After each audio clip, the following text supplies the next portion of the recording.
Welcome to Spivey Hall. This beautiful concert venue on the campus of Clayton State University is unusually quiet right now. Our mission is connecting you, our audience, with live music performed by outstanding artists. But our highest priority is your safety and the safety of those artists. Though our physical doors are temporarily closed, we can still connect you virtually with excellent music and musicians. We'll be offering a variety of opportunities for you to engage with musicians during streamed events featuring special experiences that go far beyond just watching a music video. We're glad that you've chosen to join us today. We look forward to welcoming artists and audiences back to Spivey Hall as soon as it's safely possible. But until that day, we're delighted to provide students and teachers access to wonderful musicians and music making via video streaming. We invite you to watch, listen, learn, and enjoy.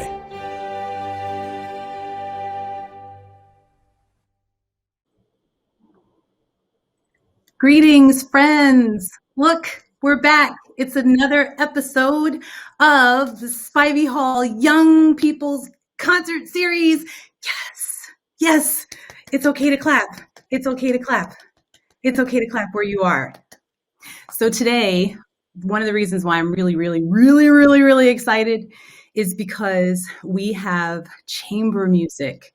And we don't just have just any old chamber music. We have chamber music by young people for the Young People's Concert Series.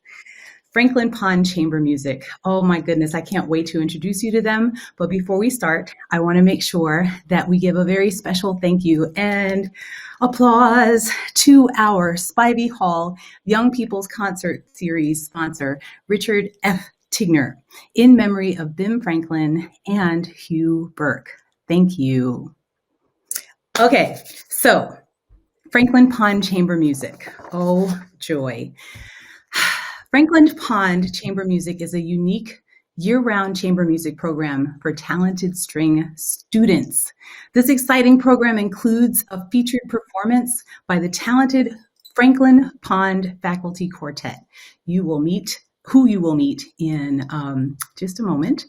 But before we start, I want to bring to our virtual stage Rhonda Respes. Ooh, I hope I said your last name right, Rhonda.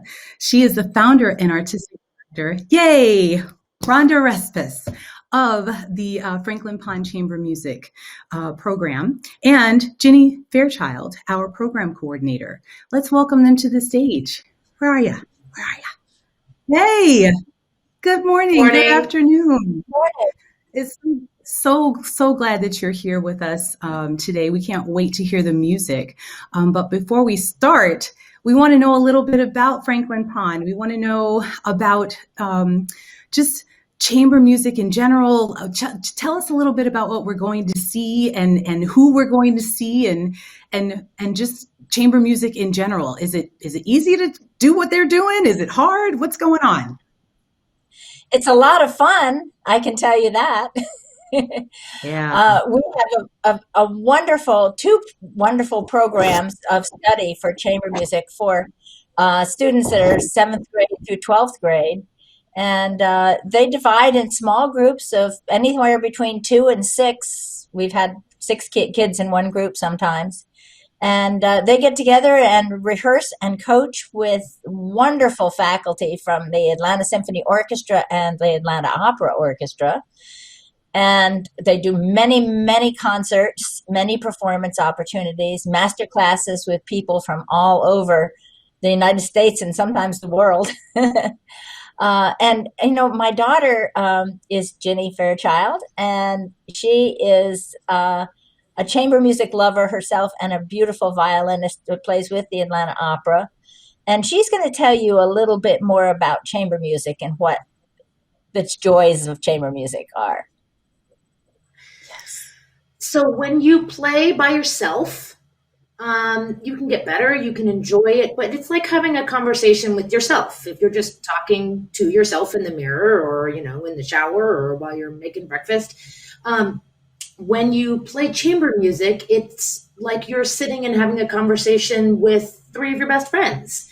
and you can be really honest. Sometimes you have to tell your best friends that you don't think their playing is so great, or maybe you don't think their attitude is so great, and you have to be willing to receive that same comments from them. You get to converse through music. You get to share what you're doing, and you get to make your own decisions. Orchestra, which is one of my favorite things to play.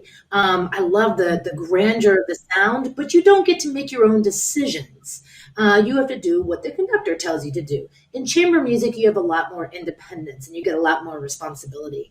And that's one of the main reasons Franklin Pond Chamber Music started, was to teach kids through chamber music how to be responsible, how to kind of be independent in their thoughts, how to accept and give critical thinking, critical comments, which is something that's said in a nice way, and how to speak to other people as you take your chamber music out into the community. Yeah, that's wonderful. I think one of the best ways that human beings can learn how to be more communicative and respectful and hold space for conversation is in this way, through chamber music, because it's all about the conversations that we have musically. It's the conversations we have about the music. It's the conversations that mentors have with their students in order to perpetuate this wonderful journey of chamber music. So I'm wondering, I know that we're going to be speaking with some young people in a little bit, but can you just tell us a bit about what we're going to see and how the footage was filmed, and who we're going to be watching? Well, funny enough, this first performance that our audience will see is our faculty performance. So these are 4 players who are all from the Atlanta Symphony. And this recording was made last year. And it was made in May of last year. This was right when everybody was going through the shock of realizing that there might not be school the next year. I mean, we were in the height of the pandemic. Everybody was stuck at home. And so this communication between people that we've just been talking about is different in this very first recording, because each player had to record by themselves in their own home while listening to one of the other players in their ear. So each one of them has a headphone in their ear listening to other people and recording it. It's really amazing what technology can do for us these days, allows us to have this conversation even when we're alone. Unfortunately, the faculty could not join us today in the program because, as members of the Atlanta Symphony, they are at Symphony Hall rehearsing this morning. Yes. Well, and it wasn't an easy process either. It wasn't an easy process. They had to learn to do this because none of us had, and I imagine everybody out there, none of you have done a lot of these things that we have had to learn to do over the past year. So this was one of the first things that they ever did, way back at the beginning. So that was quite interesting for everybody. Yeah. Well, I'm excited to watch the ensemble play together in this technological way. And so let's go ahead and see and watch and listen to the Haydn String Quartet, Opus 50, number 6, The Frog, Allegro.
I know that was just one movement, and technically we're not supposed to clap in between movements, but as a standalone, I'm just going to break tradition. Protocol. And it was great. And I'm also clapping because we're welcoming Jonathan Fuller, who is a cellist, fellow cello. Yes. Onto our stage. Welcome, Jonathan, and welcome back, Rhonda. So Jonathan, tell us why are you here? What's going on here? You're a cellist, but you weren't the cellist that we just listened to, but you're a part of Franklin Pond. So talk to us. So yeah, my piano trio decided to join the Franklin Pond school program, and it's been a lot of fun. We've been having coaching sessions with some of the faculty that we just saw, actually. And it's been a really good instruction that we've gotten. And we have rehearsals. We get to, hang out with each other, and it's a lot of fun. Yeah, I hear the word fun, but I also know that chamber music is not just fun, but it's kind of hard to play. It's kind of hard, but it is rewarding, and it teaches many other skills besides just playing instruments. So, like what? What else do you learn when you're in this realm of chamber music? Yeah, there's a lot of skills we learn. I think some of the big ones that I've improved on this year is communication and leadership. Like when you're in rehearsal, you hear some wrong notes, or a sort of a style you don't like, and you have to speak up with your other peers and voice your opinion and see what they think too. And then that's kind of the only way to accomplish things in chamber music. You need to speak up and communicate and let each other know. Yeah, have you learned how to do that? Have you learned how to do that politely and nicely, or have you had any arguments? So I think it's a skill in itself to be able to do that politely. But yeah, I think since we're all good friends, we understand what we're trying to say. It's like all in good fun. Nothing's rude. Yeah. I think using the word critical feedback. And that the goal is to have an accomplishment is very helpful, not just in the spaces where you're familiar with your friends and you're playing and making music with other people, but it's a life skill that you can take with you in many other places and spaces. Yeah. Mm-hmm. Thank you, Jonathan. Rhonda, did you want to share anything before we go into our next piece? No, I just want to say that it's just such a joy to listen to these kids. Especially, they're so good anyway, and then they get better and better and better. And my hope is that they get so that they play better than they ever thought they could play. Yeah. It could sound better than they ever thought they could sound. Yeah. Yeah. I love that. Friends that are listening and watching, please, if you have any questions that you want to ask our guests, put it in the chat. We're going to be answering some questions a little later on in the show. So make sure you do that In the meantime, we have our next piece is Beethoven's Piano Trio in B flat major, Opus 97, Archduke. Movement number 1, Allegro moderato.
Yes, yes, yes, yes.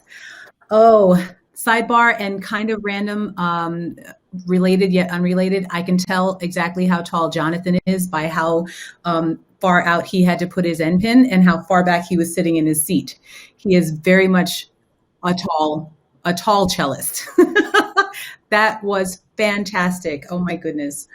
And now we have Ginny back and Emily. Emily, welcome to the stage. Hi.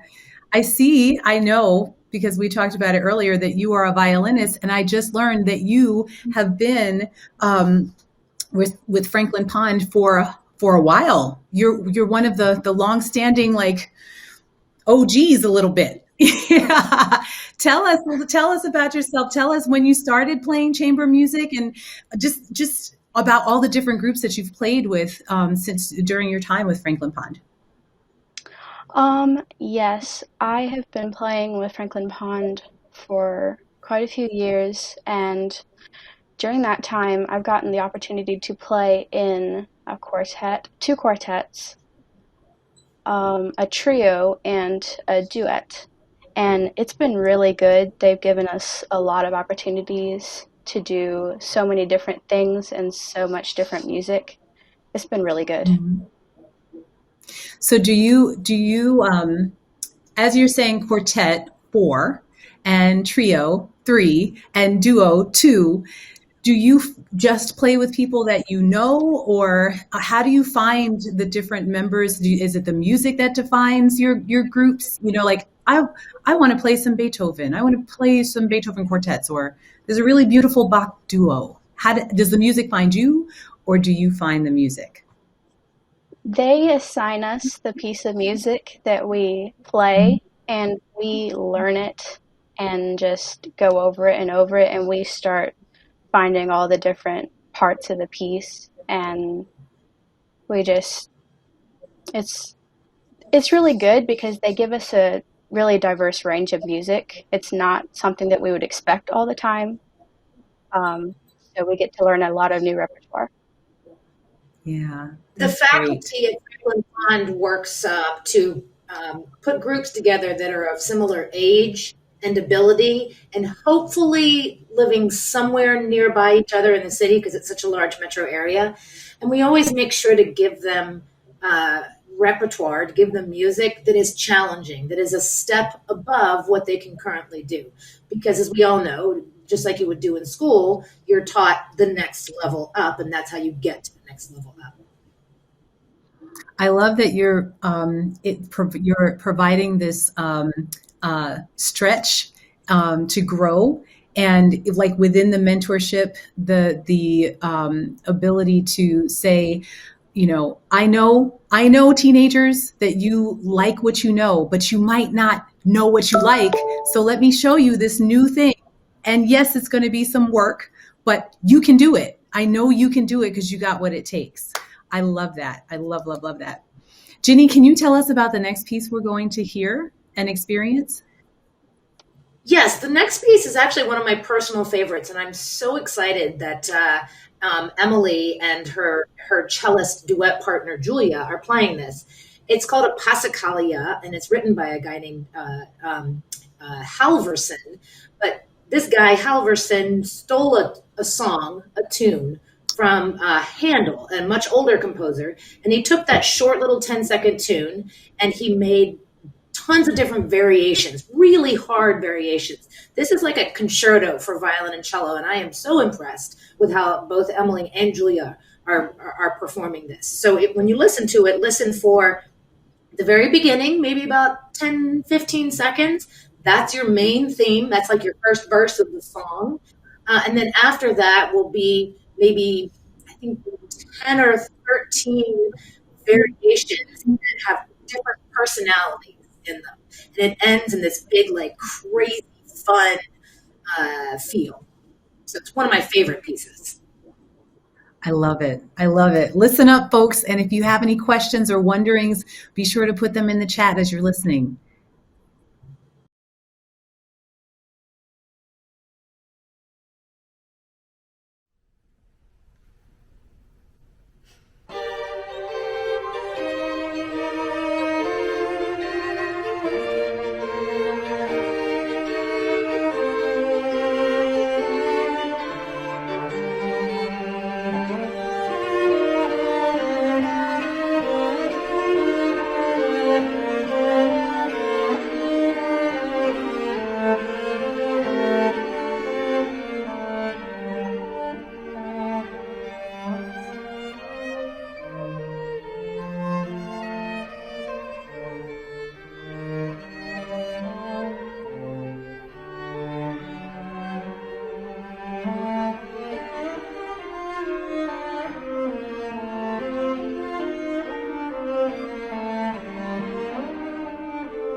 Yes. Oh my goodness gracious. It's just phenomenal to me. I just am always and ever fascinated with how much sound can come from two instruments, from two people, and just the energy that was just made such a vibrant I don't know. I like this is all of my senses are like, ooh, variations. Ooh. Oh boy. Okay. Hey, look, two more people. Braden Wilson, welcome to the stage. And Rhonda, Hi. welcome back. Hi. So you are a violinist with, you attend Georgia Connections Academy, but it sounds, I understand, word on the streets is that you are a new member of Franklin Pond. Yes, a new participant. How long have you been with Franklin Pond so far to date? Since August, since we started. Wow. Okay. And how's it going so far? What are some highlights during COVID? How has that been? COVID. It's been great, actually. It's not. I know it's probably not the same as it was pre-COVID, but it's still really fun. It's still a great learning experience.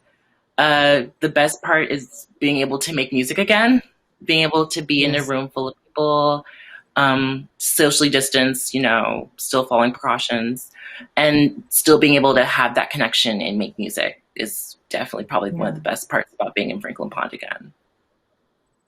So I wonder, I don't want to make any assumptions, but I'm going to. Can you tell me the differences between chamber music playing and playing in an orchestra? It's very different. And it's because with orchestral playing, you're more of a follower. And I feel like there's more room for you to kind of fall back onto the people around you. I've been doing orchestral music more than I've done chamber music. I've been in the youth symphonies in Atlanta probably for like the past 5 or so years. And I would say going into chamber music has been kind of like almost like a culture shock, because it's, you know, it's a lot more responsibility. It's a lot more, oh, I have to listen to other people, and oh, I don't like how that sounds. I actually have to, you know, really try and make that sound how I want it to, or else it's not going to get any better. But I would say it's a lot more freeing as well, because it's, you're able to create, you know, your sound. You're able to say, oh, that's us as a group. That's what we wanted to sound like. Instead of, you know, I'm following this person's idea of the music. It's, you know, we're going with kind of like our own feeling and stuff. Yeah, I feel, Rhonda, I feel like that. Oh, I'm sorry. I just jump in, don't I?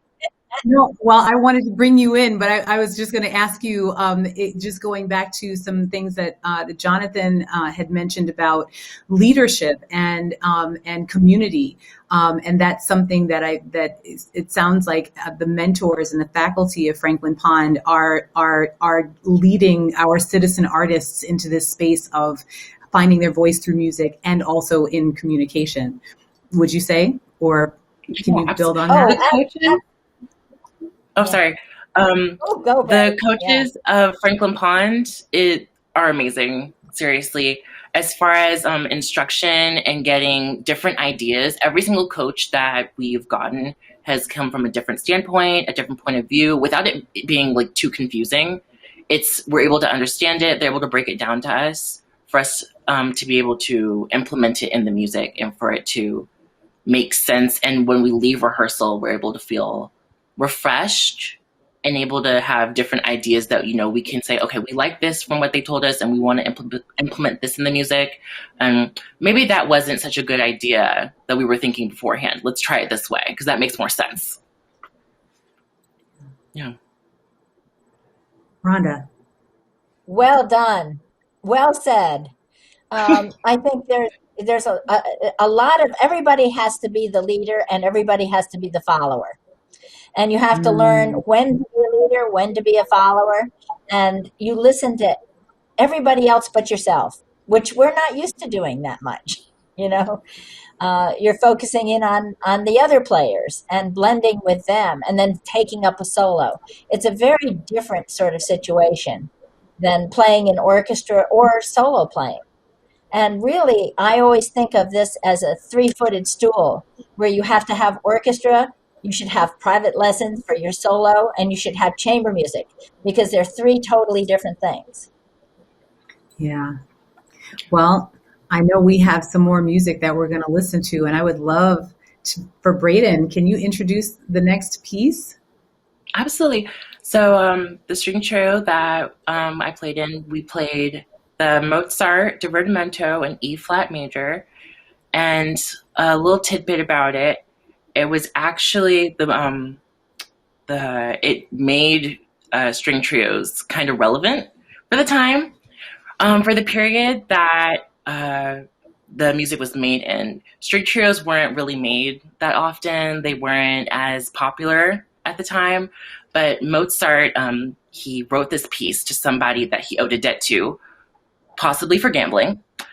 And, you know, it took off. It really popularized it, and people said, oh, that's different. I like that.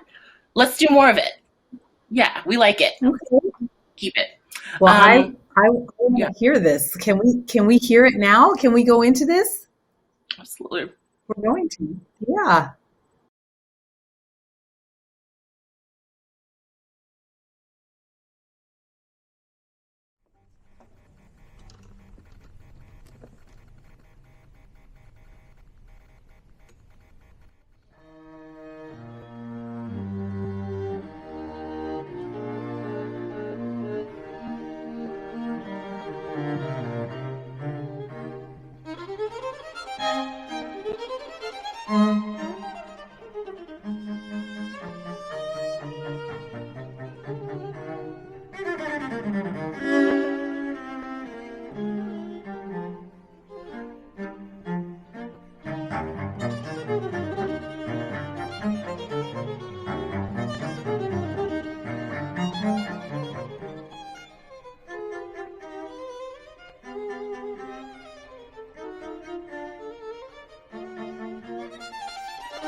Okay. Yes, indeed. Oh my goodness, my heart is just it's just so big from listening and watching and just knowing that not only do we have a chance to hear your talents, but that you're here with us too, talking about the music and your experiences. Jonathan, Emily, and Braden, just a quick question and with a quick answer. Tell me one thing about how easy or challenging it is to make this chamber music world fit into your regular teenage life, your non-musical life. Jonathan, go. Yeah, it's definitely a struggle, especially for me. We have rehearsals at our violinist's house, and he and our pianist, they kind of live 10 minutes together, but I'm like an hour out, so it's kind of difficult to schedule around that with traffic. But we definitely make it work, and it is sometimes a struggle to schedule things. Yeah, struggle, commitment for something great. Thank you, Jonathan. Emily, go. Yes, I always also find that hard as well. My duet partner lives about 45 minutes away, and thankfully there's not a lot of traffic, but fitting it into school and whatever extracurricular stuff that I'm doing and housework, it is a big challenge. Yeah, with great reward from what we just heard. Thank you, Emily. Braden, go. Yeah, it's a challenge, but it's like you said, it's very rewarding. We're just kind of like with Jonathan, our cellist and I, we're pretty close, but our violist, he lives in like Metro Atlanta, so it's about like an hour drive for him to get over to our rehearsals. But I think that just we don't waste time then, because we're only gonna meet like once a week, and we're so far from each other. So let's try to focus. Yeah, thank you. I know we have two other video questions that are coming in from. The first one is from Violet. We got a question for y'all. Let's watch it. Hi, my name is Violet. I am a student at Counterpain in Fayetteville, Georgia. My question is, why do you play this instrument? Is it your favorite thing to play? Anyone can answer. Yeah, so when I was around 4, my mom wanted me to play an instrument, and so I think her favorite instrument was the cello. So she kind of just picked it out for me, and I didn't really have a choice, but I ended up loving it, and yes, it is my favorite thing to play now. So yeah. Emily or Braden? I'll go. My mom brought me to an instrument petting zoo, and the first thing I saw was the violin, and I picked it up, and I could hear a sound when I pulled the bow across the strings, and that's when I knew that I wanted to play violin. And a couple years later, I got my first violin. Wow. How old were you when you got your first violin? I was 9. Thank you. Braden. I actually I started in 4th grade band. I didn't think I would be playing violin. Unfortunately, our band program kind of closed down by the end of the year, and I still wanted to keep doing music, keep making music. So I switched over to violin for the 5th grade orchestra. And it's definitely my favorite instrument. I love playing violin. I would never go back. Life commitment. Yay. All right. Looks like we have one more video question from Bryson. Let's take a look. Hi, my name is Bryson. I'm a student at Counterfeit in Fayetteville, Georgia. My question is, how easy do you feel it is to memorize this, and how easy do you feel it is to pull it off? Pull it off. Memorize. Fake it till you make it. I don't know. What is that question? Braden, let's go reverse order. Braden, Emily, Jonathan. Fake it till you make it. That's a really great way to put it. Not really, I'm just playing. I would say memorizing. Well, we rehearse it so much that after a while, it just comes natural. You're just like, okay, well, I know how to play this. I've been doing it for so long that you don't really think about trying to memorize it. At least in my experience, I just don't. I just play it a lot, and then being able to pull it off or play it. I just try to focus on what I'm doing. Try to focus on what the goal is, what the sound we're trying to create, and less about other distractions and stuff. Great. Emily. I feel like the memorizing part is easier because you play it so much and you practice it a lot and you go over the same thing again and again and again. I feel like you don't have to consciously memorize it. It's just kind of drilled into your head after a while. And as far as pulling it off, faking that you're confident, even if you're not, definitely helps a lot. So, yeah. Yeah. Thank you. Jonathan.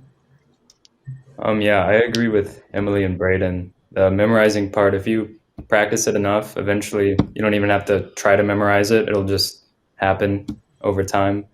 And pulling it off, like Emily said, even if you're not confident, if you seem confident, it'll put a lot more into the performance and make it a lot more compelling. I love it. Thank you all. Now I think we have some questions from the chat, some comments from the chat. Melanie Darby is going to guide us through that portion. Hi, Melanie. Hi, Shauna. Hi, everybody. This has been great. Before I start into the questions, I want to point out that these three young people took very different paths to their instruments. There was something that was offered in the community. There was a parental inspiration. There was a school inspiration. So, all of you out there, look for your opportunity to explore your instrument, because the opportunity for discovery is all over the place. And look for it. It's there. So we've been having a lot of great conversations in the chat, but we do have a couple of questions from Sally. I'm not trying to start a big debate here, but what's the hardest instrument to learn to play? Go. I would say there's not really like an easy or hard instrument to play. I guess there are certain aspects of instruments that technically might be harder, but I think to like perfect or master an instrument, it's all equally difficult and takes as much time and effort to put into the practicing. So yeah. Very diplomatic. Ever tried to play the organ? No, just kidding. My mom. All right. This question is actually for the adults up there on that top level. What teachers inspired you in your musical journeys? So that's Shauna, Rhonda, and Jim. I think about this a lot because I'm a parent of teenagers and a toddler, as well as a private teacher myself. So how to both raise my kids and teach my students, which is similar in many ways. When I look back, it's the teachers that were hardest on me that I remember the most. My piano teacher growing up was just very pleasantly critical, but she had a very high expectation of me. And I look back and I just think how much I was able to accomplish because she had that expectation. And I think about some of my teachers in school, the ones that asked the most of me and didn't let me get away with being average or having an average grade, but pushed me to my absolute potential. I wasn't happy with that at the time, but when I look back, I realized that that's what helped me the most, and they had the most influence on where I've gotten to today. Rhonda? Oh, that's a great answer, Jenny. I was thinking a little more specifically because I studied with a fabulous teacher when I was in college on violin. And he was inspirational to so many great people. His name was Joseph Gingold, and he taught at Indiana University. He had the most gorgeous sound. And there's just nobody that played like that. And it was such an inspiration to hear him and to work with him. And so I always think of him when it comes to an inspirational teacher. Yeah, I am on the same plane of, the teachers who saw me when I didn't know, or saw my potential, and held me accountable to living up to and exceeding my potential. Those are the teachers that I not only remember, and who continue to inspire me, but the ones that I hope to be most like in the young people that I come in contact with. The teachers that said, "Was that really your best work? Do you think you can do that? Not you can do that better, but do you think you can do that better?" They were guides in my progress and in my success, and not just telling me how to do things. They incorporated me into the process of becoming a better me. And anybody that holds you accountable, young people, it's uncomfortable to do better. It's uncomfortable, but it's so worth it. And for the young people that are out there listening and a part of this conversation, we have 3 young geniuses that are showing even people our age how it is possible to be diligent and consistent and develop a practice of practice and work with each other and, make your voice known through your instrument, and also when you say your opinion, your criticisms, and also your suggestions on always how to do better and to be better. So not only do I have people that inspired me for my teachers, but these 3 here, you are such an inspiration. I'm so glad that you're with us. Melanie, do we want to go with any more questions, or where are we? I have one shout out to Counterpain School because we saw the 2 video requests, but we had, I believe, 8 or 9 different video pre-recorded. So those children did a great job with their questions. I'm sorry we only had time for the 2. So shout out to Counterpain. Thank you. And thank you all for being with us today. I think that'll be all the questions from the chat. Okay. May I give a shout out? May I give a quick shout out, please, to Peachtree Road Methodist Church on Peachtree and Buckhead.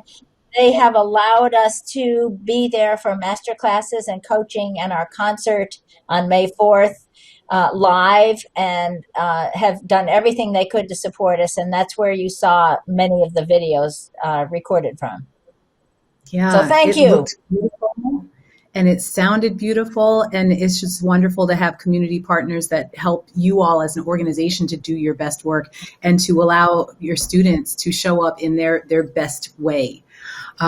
Hey, how can we see more of Franklin Pond?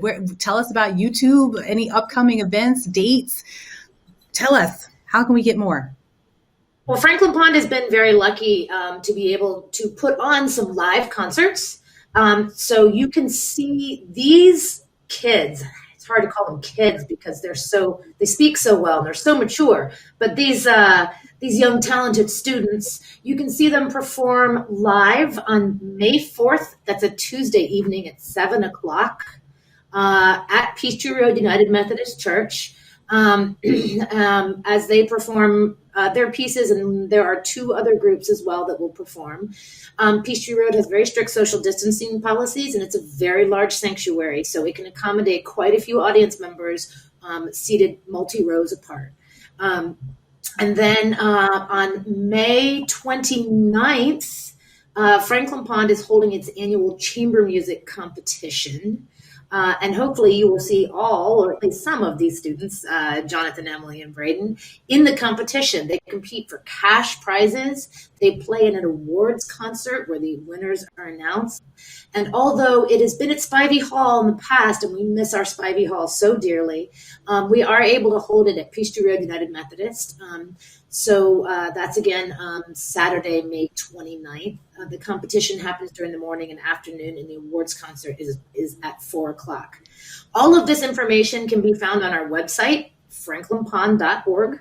And if you want to check out more from these students and more about what we do and some of our programs and see some of our alumni, you can also check out our YouTube page. So find us on YouTube.